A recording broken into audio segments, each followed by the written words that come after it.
Welcome to another episode of the Unfiltered Nonprofit Podcast. I'm Cherry Chen, and I am thrilled to have you join me on this journey.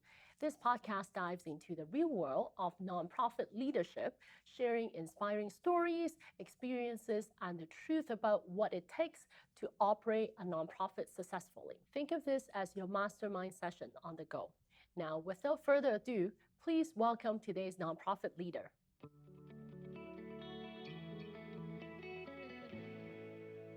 Today, I have a very special guest, Krista Gionet, a Chief Executive Officer from the Windsor-Essex County Association of Realtors. Welcome, Krista. Thank you. Thanks for having me. Well, you have a very inspiring and also very special, loyal career. Let me just put it that way. So during our earlier conversation, you mentioned that you worked for this organization since you were 18, and you've been with the organization for 35 years. That's correct. 35 years this September. Oh wow, this is crazy. What brought you to what's your career trajectory? Well, how did you land at this organization? And you have been the executive officer, and now chief executive officer for the last 21 years.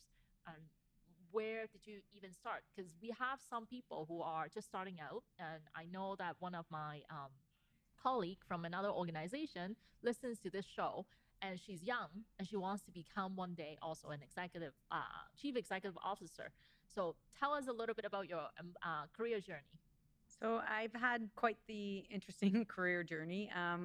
I started, like you said, when I was 18, and I started in the MLS Department. I filled out an application. At that time, there was applications, and I got the job, and I did that for a year. And then our association has a union, which is unique for most associations, but Windsor is a prominent union town. So I made the choice. I was offered a position as the confidential secretary to the executive director at that time. And I made a choice to get out of the union and go over and work for him, which was great. And then he was resigning, and his predecessor came in, and she offered me a position as the executive to her. And I accepted the position, and I took on that role for 10 years.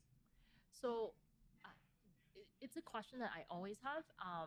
We work with some clients who are also trying, at least their staff is trying to formalize some sort of union contract as well. Like, how did you, and we also had experience talking to employees. We wanted them to move up to the management. But as you know, management, once you move up to management, you kind of lose your union status. Like, what went through your mind when you make that decision to jump from being a unionized employee versus a non-unionized employee?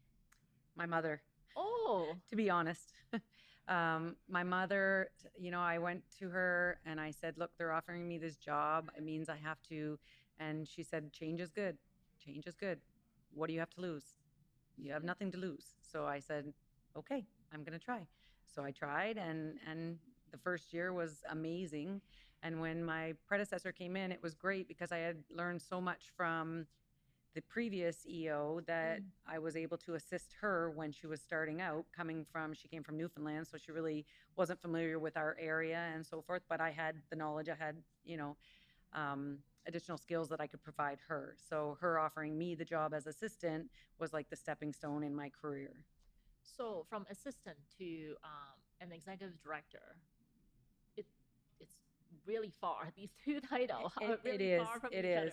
How did you do that? Yeah. So when Leona McIntyre was her name, when she was retiring, I applied for the position and I didn't get it. And obviously I didn't get it because of education.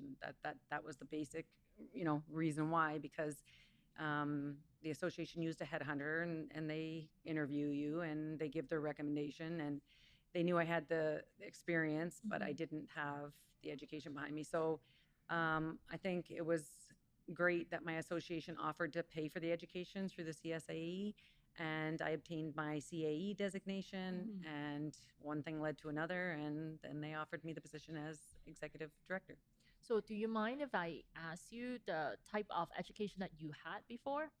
High school. High school. High So from school. high school, you got the CAE designation. For those of you who don't know about CAE, it is the Certified Association Executive, and yes, with the board of directors, without really knowing your work intimately, they really do look at, I guess, the letter behind your name. They Right? do, they do. And, obviously I went further to benefit myself. I did some courses at St. Clair after school, after work and stuff like that. And then I did some other courses through the Canadian or through the Canadian Real Estate Association and got my designation there.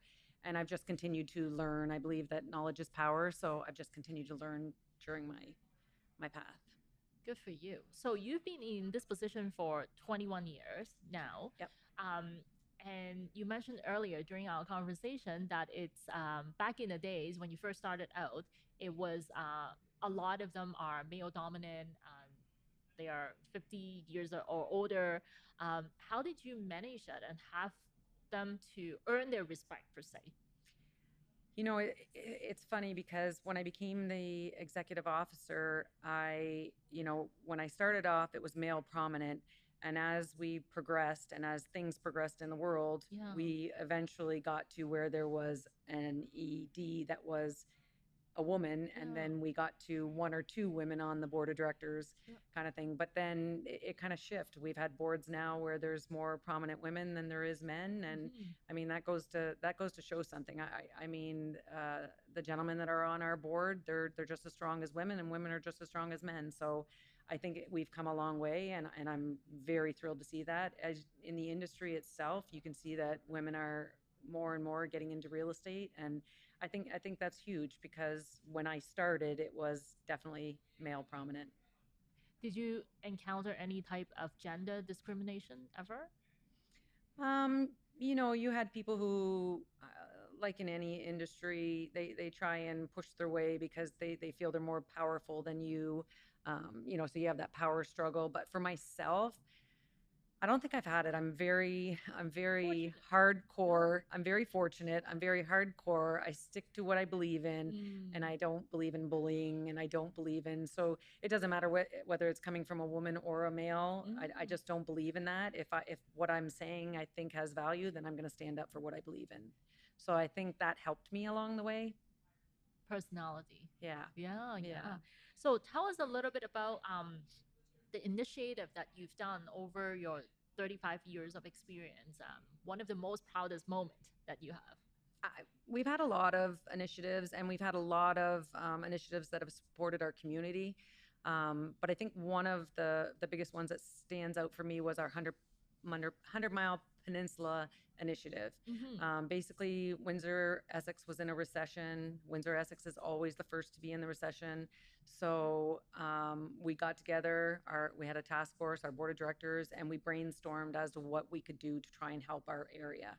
And from that, we reached out to the Chamber of Commerce, and we reached out to the Home Builders Association, and we decided that we were going to come up with this campaign to promote Windsor-Essex as a retirement destination, which was 11 years, running for 11 years. And we made it its own separate entity. It had its own board of directors with public directors. And I sat as president for that, and it was a huge success. We marketed the area as a retirement destination, and we had a lot of naysayers in the beginning, and a lot of people did not know. Windsor kind of just fell off the map, and so yeah, we started marketing the area as a retirement destination. We were the most affordable across Ontario at that time. And definitely out west, Vancouver. We had families come and relocate from all kinds of areas.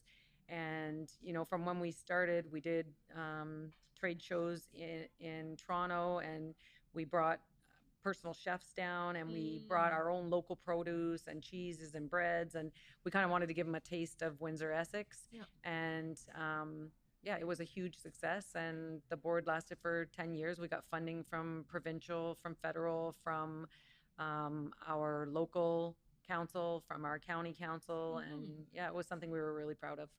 So, what got your board or you specifically decide to take on this project to begin with? What triggered this?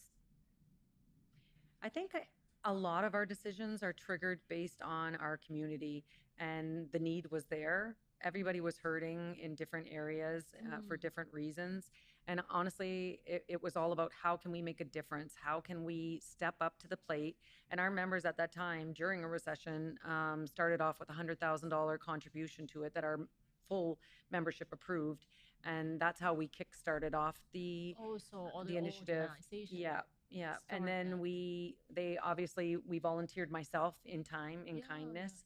And the chamber and the home builders were giving in kind as well. And we would run the meetings at different areas, different venues. But it was a passion. It became a passion. It was something that we believed strong in. We knew from the stats that we had received that every family moving in was approximately 96,000 in auxiliary spending. So we knew that people who owned window companies, people who owned carpet companies, people who owned all the community could benefit from a new family moving in, renovations, new builds, Everything. tax money, all kinds of things like that. So it was a very well run initiative, and that one I'm proud of. So you ran this whole program all pretty much all by yourself. Myself and a committee, yeah. Yeah. So then the grant money, how did you find the grant money? So we had a marketing company. We did have a marketing company that we used because obviously we marketed outside of our area. Yep. But the grant money was done through, there's all kinds of fundings out there. You just have to research and look into it and see what you can tap on to help whatever project you're trying to put on. Yep. I mean, I've used funding for staffing. Yep. I've used because, I got paid so much. Yep. We used funding to ensure that I used funding to ensure that my staff during COVID were not let go. We were able to maintain everybody. Nobody's hours were cut. So there's always a way to come up with funding. And there's programs out there that some people don't even know about, but when you do the research, you'll find them. Did you do the research yourself or did you need help? I did the research myself for 5 of our funds, and we got one that I had somebody write a grant for. Yeah. Hello, Unfiltered Nonprofit listeners. It's Cherry Chan here, your host and the CEO of Otis Financial Solutions. Let's talk about something that can be a major headache for many nonprofits, managing your finances. Are you feeling overwhelmed by budgeting, financial reports, or keeping up with compliance? You're not alone. Many nonprofit leaders struggle with these issues too, but you don't have to. At Otis Financial Solutions, we specialize in making financial management easy for nonprofit leaders and associations leaders. For over 18 years, we've been turning financial stress into peace of mind. Our services are designed to meet your unique needs, from day-to-day bookkeeping to strategic financial planning. Imagine having more time to focus on your mission, knowing that your finances are in experts' hands. If that sounds like something you need, I'm offering a no obligation 20-minute consultation. Let's discuss your challenges and explore how Otis can help you achieve your goals. Visit nonprofitcfo.ca to book your call today. Let's simplify your financial management together. Like close friends that would describe me is that, oh, I could just kidnap you and drop you in the middle of nowhere. You'll still find a way to survive. And that's how I see you. I feel like, oh, we could just pull you out of this current organization and then put you into a totally random organization, and you would still be able to find funding and drive it all the way to success. Thank you. I actually believe that too. People have been known to call me a firecracker. And I'm like, it took me a while to understand what they were trying to say. But yeah, I think if you drop me off in the middle of anything, I would try and rise up. That's it.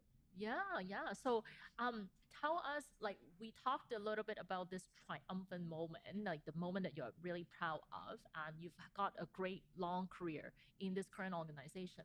There must be some ups and downs because I read this book called Peaks and Valleys, and it talks about life is always going up and then down. That's a cycle. And generally, if you draw a straight line across all those ups and downs, as long as it's generally going up, then you're doing pretty well.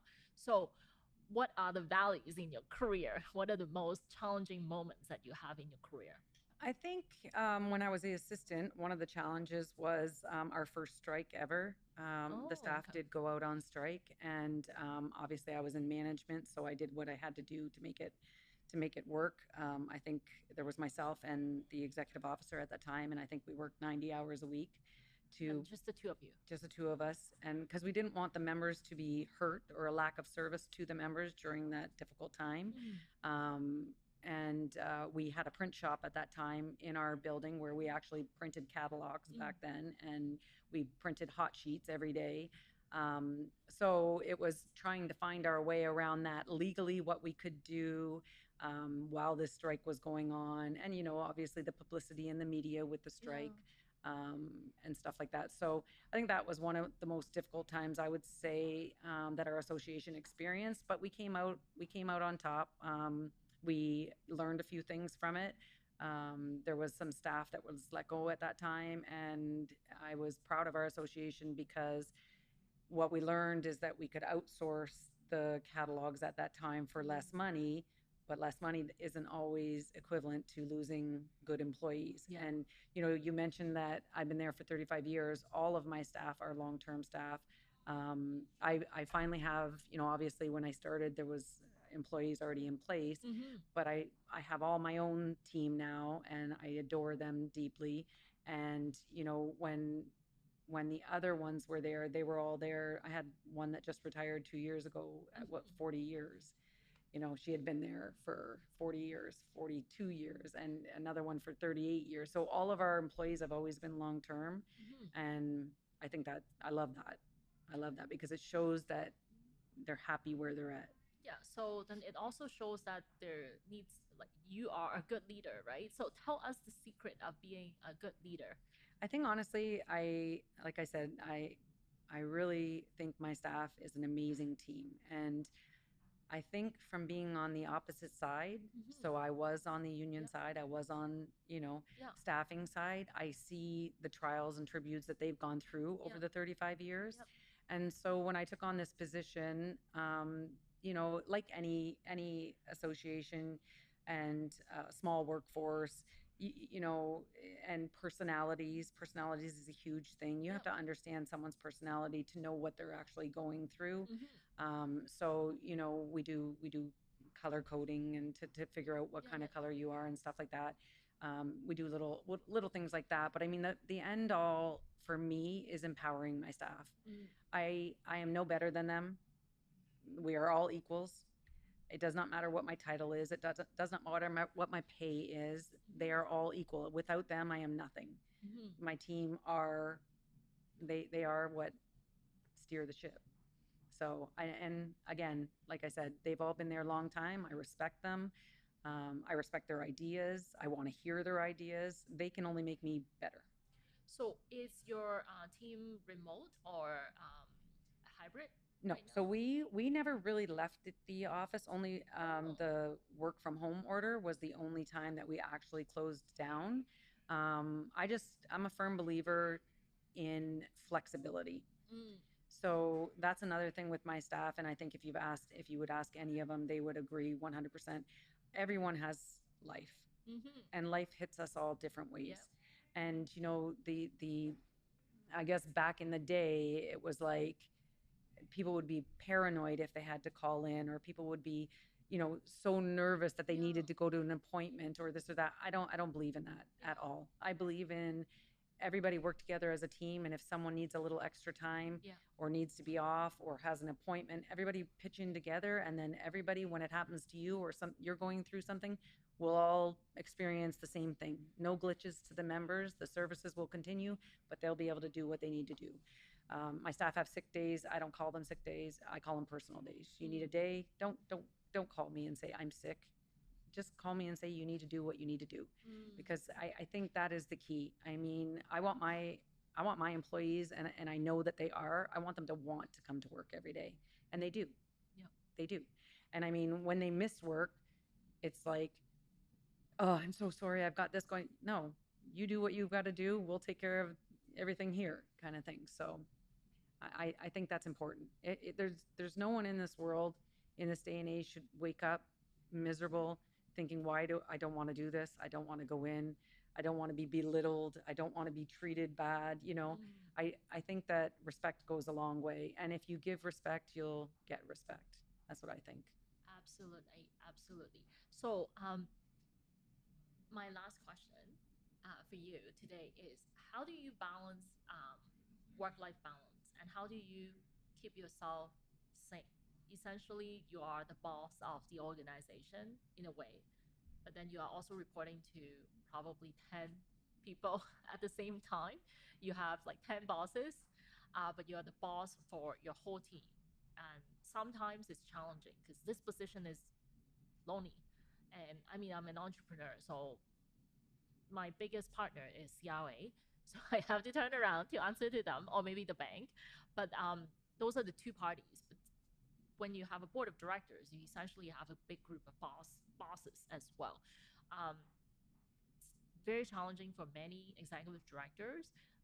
How do you balance that, and how do you manage that relationship? And I guess there are 10,000 questions loaded in one. And how do you keep yourself have mental health from a mental health perspective? Keep yourself happy and keep going and motivated.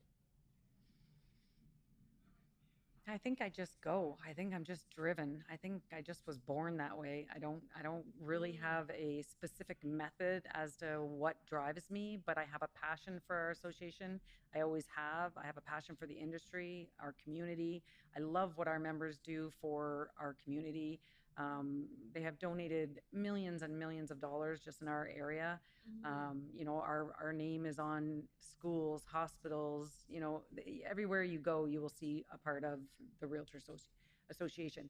For me, I think what keeps me sane is staying on top of everything.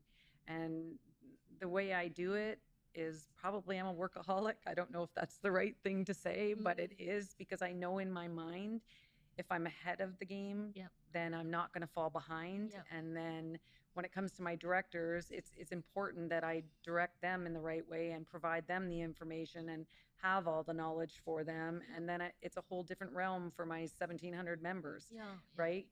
And again, personalities come into it. You say a different board of directors, your board of director changes every year, right? So you have to be able to adapt, and you have to understand, you have to be able to listen and understand where that person's coming from, and you have to respect, we're not always going to agree, but you have to respect the process. And I think that for me has saved me along the way, because I don't know anything. I know what I learn on a day-to-day basis. I know what knowledge I take in, and it's only that creates anything I move forward with. So this conversation really reminded me of the particular book that I am listening to. It's a book called Radical Candor, written by this lady called Kim Scott, and she is. Let me just pull the book up quickly. Yeah, this is a book about leadership and being candid and building that relationship with your team. And when you talk about managing people isn't just like, I guess, quote unquote, barking out orders, but actually spending the time to get to know them, and then turn back and provide candid criticism when they are not performing. And I see that's really what you're doing, and that reminded me a lot of this book, because I'm still in the middle of it. I think I'm in like chapter 2 or chapter 3 or something. So and I mean, one of the keys with staff is that you have to it has to be constructive criticism, but if you have their respect, you're going to know it comes from the right place, right? So there doesn't end up, and another thing I'm very proud of is, we have not had any. I took over the staff when I was the assistant, and so that was probably 28 years ago. And we have not had a grievance. We have not had. You don't even know the union's there, and that speaks volumes. So you're a good leader without actually calling yourself a good leader. You, like, it's being shown on your record, essentially. My next question is, my follow-up question is that, hey, like, you experienced that union strike, and what happened after? Have you ever need to deal with another one of these before? No, after? Nothing. Nope. And some people may think it's funny or strange, but because I still look at as a team. Mm. I don't care about a title. Yeah. I look at everybody as a team. So Yeah. when they were out there on strike and I was in management and I had no choice but to do what I had to Yeah. service our members, Yeah. I would send them pizzas outside. I would send Aw. them hot chocolate outside because they're still human beings. They're just Yeah. fighting for what they believe in. It doesn't have to become a personality thing, right? And so I think in every decision that's made from a boardroom table or from a staff meeting or anything like that, everybody has to take into consideration that we're all humans, Mm. right? And no one is perfect. Everyone makes mistakes, and you have to. It's all in how you deal with it, Yeah. right? You use the word barking, and so that again is I don't ever want my staff to come in or be afraid to say, oh, I made a mistake on this or something happened and this went wrong. It's not about that. Come to me and tell me how we're going to fix it. Give me your ideas, give me your solutions, and then we'll go from there. But to chastise someone because they made a mistake, it doesn't make any sense to me. Mm-hmm. We're all human, we all make mistakes. That's it. It's that simple. So if you were to give a brand new person coming into the nonprofit sector now, one piece of advice, what would that be? I guess it depends on what sector you're going into, but I think it's essential that you learn the history of that organization that you want to or you're thinking about belonging to.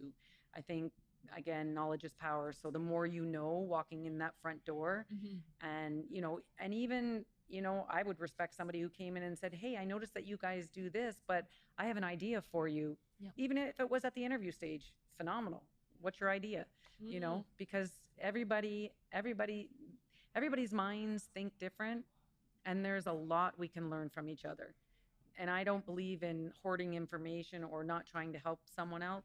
I think that is the key. The key to anyone being successful in anything they're trying to do is helping one another. That's it. Well, that is amazing. So thank you so much for your time here.